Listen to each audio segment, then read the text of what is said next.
मंगलवार की शाम लगभग 4 बजे का समय था। उसी समय आगरा जिले के थाना मनसुखपुरा में खून से सने हाथ और कपड़ों में एक युवक पहुंचा। पहरे की ड्यूटी पर तैनात सिपाही के पास जाकर वह बोला, सर साहब, बड़े साहब कहाँ हैं? मुझे उनसे कुछ बात कहनी है। थाना प्रभारी ओम प्रकाश सिंह उस समय थाना प्रांगण में धूप में बैठे कामकाज निपटा रहे थे। उन्होंने उस युवक की बात सुन ली थी। नजरें उठाकर उन्होंने उसकी ओर देखा और सिपाही से अपने पास लाने को कहा। सिपाही उस शख्स को थाना प्रभारी के पास ले गया। थाना प्रभारी ओम प्रकाश सिंह उससे कुछ पूछते इससे पहले ही वह शख्स बोला, साहब, मेरा नाम ऋषि तोमर है। मैं गांव बड़ापुरा में रहता हूं। मैं अपनी पत्नी और उसकी प्रेमी की हत्या करके आया हूं। दोनों की लाशें मेरे घर में पड़ी हुई हैं। ऋषि तोमर के मुंह से 2 हत्याओं की बात सुनकर ओम प्रकाश सिंह दंग रह गए। युवक की बात सुनकर थाना प्रभारी के पैरों के नीचे से जैसे जमीन ही खिसक गई। वहां मौजूद सभी पुलिसकर्मी ऋषि को हैरानी से देखने लगे। थाना प्रभारी के इशारे पर एक सिपाही ने उसे हिरासत में ले लिया। ओम प्रकाश सिंह ने टेबल पर रखे कागजों व डायरी को समेटा और ऋषि को अपनी जीप में बैठाकर मौके वारदात पर निकल गए। हत्यारोपी ऋषि तोमर के साथ पुलिस जब मौके पर पहुंची तो वहां का मंजर देख होश उड़ गए। कमरे में घुसते ही फर्श पर एक युवती व एक युवक के रक्तरंजित शव पड़े दिखाई दिए। कमरे के अंदर ही चारपाई के पास फावड़ा पड़ा था। दोनों मृतकों के सिर व गले पर कई घाव थे। लग रहा था कि उनके ऊपर उसी फावड़े से प्रहार कर उनकी हत्या की गई थी। कमरे का फर्श खून से लाल था। थाना प्रभारी ने अपने उच्चाधिकारियों को घटना से अवगत कराया। डबल मर्डर की जानकारी मिलते ही मौके पर एसपी पश्चिमी अखिलेश नारायण सिंह, सीओ पिनाहट सत्यम कुमार पहुंच गए। उन्होंने थाना प्रभारी ओम प्रकाश सिंह से घटना की जानकारी ली। वहीं पुलिस द्वारा मृतक युवक दीपक के घर वालों को भी सूचना दी गई। कुछ ही देर में दीपक के घर वाले रोते बिलखते घटना स्थल पर आ गए थे। इस बीच मौके पर भीड़ एकत्र हो गई। ग्रामीणों को पुलिस के आने के बाद ही पता चला था कि घर में 2 मर्डर हो गए हैं। इससे गांव में सनसनी फैल गई। जिसने भी घटना के बारे में सुना दंग रह गया। दोहरे हत्याकांड ने लोगों का दिल दहला दिया। पुलिस ने आला कत्ल फावड़ा और दोनों लाशों को कब्जे में लेने के बाद लाशें पोस्टमार्टम के लिए भिजवा दी। इसके बाद थाना प्रभारी ने हत्यारोपी ऋषि तोमर से पूछताछ की तो इस दोहरे हत्याकांड की जो कहानी सामने आई इस प्रकार थी।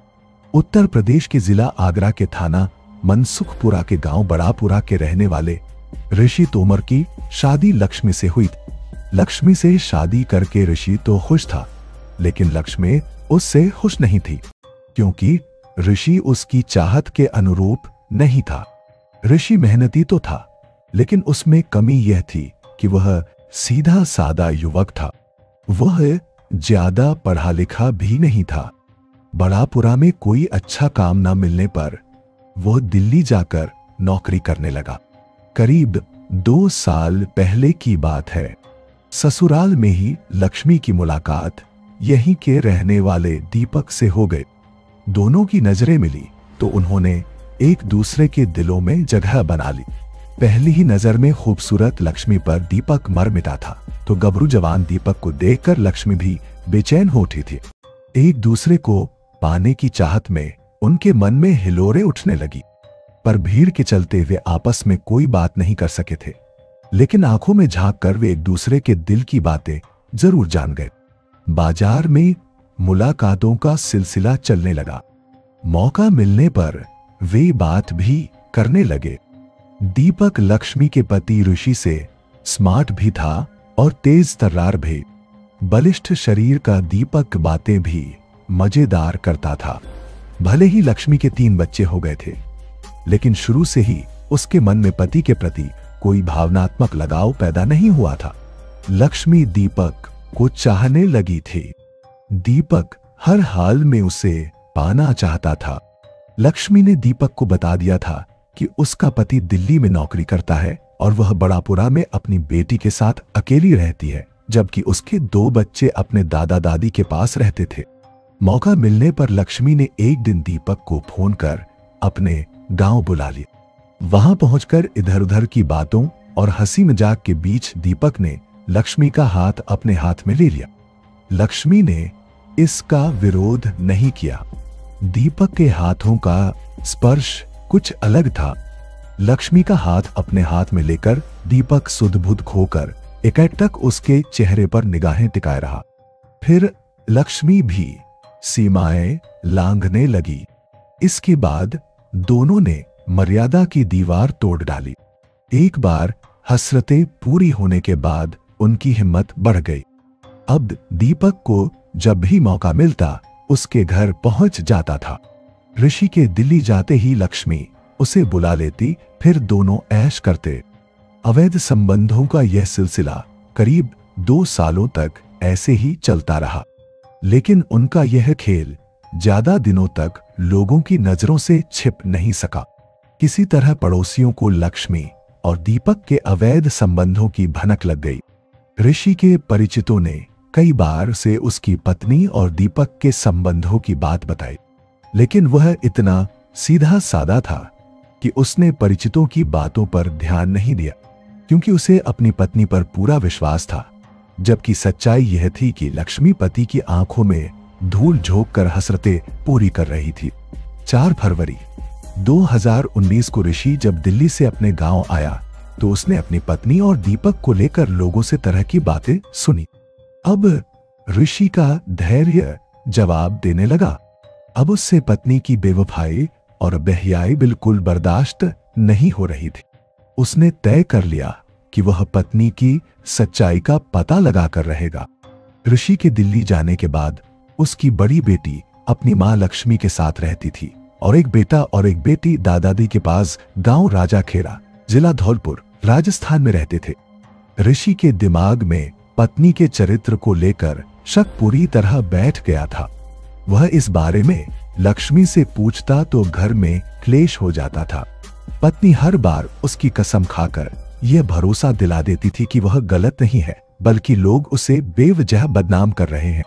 घटना से एक दिन पूर्व 4 फरवरी 2019 को ऋषि दिल्ली से गांव आया था। दूसरे दिन उसने जरूरी काम से रिश्तेदारी में जाने तथा वहां 2 दिन रुककर घर लौटने की बात लक्ष्मी से कही थी। बेटी स्कूल गई थी। इत्तेफाक से ऋषि अपना मोबाइल घर भूल गया था, लेकिन लक्ष्मी को यह पता नहीं था। करीब 2 घंटे बाद मोबाइल लेने जब घर आया तो घर का दरवाजा अंदर से बंद था। उसने दरवाजा थपथपाया। पत्नी न तो दरवाजा खोलने के लिए आई और न ही उसने अंदर से कोई जवाब दिया। तो ऋषि को गुस्सा आ गया और उसने जोर से धक्का दिया तो कुंडी खुल गई। जब वह कमरे के अंदर पहुंचा तो पत्नी और उसका प्रेमी दीपक आपत्तिजनक स्थिति में थे। यह देखकर उसका खून खौल उठा। पत्नी की बेवफाई पर ऋषि तड़प कर रह गया। वह अपना आपा खो बैठा। अचानक दरवाजा खुलने से प्रेमी दीपक सकपका गया था। ऋषि ने सोच लिया कि वह आज दोनों को सबक सिखाकर ही रहेगा। गुस्से में आग बुला हुए ऋषि कमरे से बाहर आया। वहां रखा फावड़ा उठाकर उसने दीपक पर ताबड़तोड़ प्रहार किए। पत्नी लक्ष्मी उसे बचाने के लिए आई तो फावड़े से प्रहार कर उसकी भी हत्या कर दी। इसके बाद दोनों की लाशें कमरे में बंद कर वह थाने पहुंच गया। ऋषि ने पुलिस को बताया कि उसे दोनों की हत्या पर कोई पछतावा नहीं है। यह कदम उसे बहुत पहले ही उठा लेना चाहिए था। पत्नी ने उसका भरोसा तोड़ा था। उसने तो पत्नी पर कई साल भरोसा किया। उधर दीपक के परिजन इस घटना को साजिश बता रहे थे। उनका आरोप था कि दीपक को फोन करके ऋषि ने अपने यहां बहाने से बुलाया था। घर में बंधक बनाकर उसकी हत्या कर दी गई। उन्होंने शक जताया कि इस हत्याकांड में अकेला ऋषि शामिल नहीं है, उसके साथ अन्य लोग भी जरूर शामिल रहे होंगे। मृतक दीपक के चाचा राजेंद्र ने ऋषि तोमर एवं अज्ञात के खिलाफ तहरीर देकर हत्या की रिपोर्ट दर्ज कराई। पुलिस ने हत्यारोपी ऋषि से विस्तार से पूछताछ करने के बाद उसे न्यायालय में पेश किया, जहां से उसे जेल भेज दिया। उधर पोस्टमार्टम के बाद लक्ष्मी के शव को लेने उसके परिवार के लोग नहीं पहुंचे, जबकि दीपक के शव को उसके घर वाले ले गए। हालांकि मृतका लक्ष्मी के परिजनों से पुलिस ने संपर्क भी किया, लेकिन उन्होंने अनसुनी कर दी। इसके बाद पुलिस ने लक्ष्मी के शव का अंतिम संस्कार कर दिया। थाना प्रभारी ओम प्रकाश सिंह मामले की तफ्तीश कर रहे थे।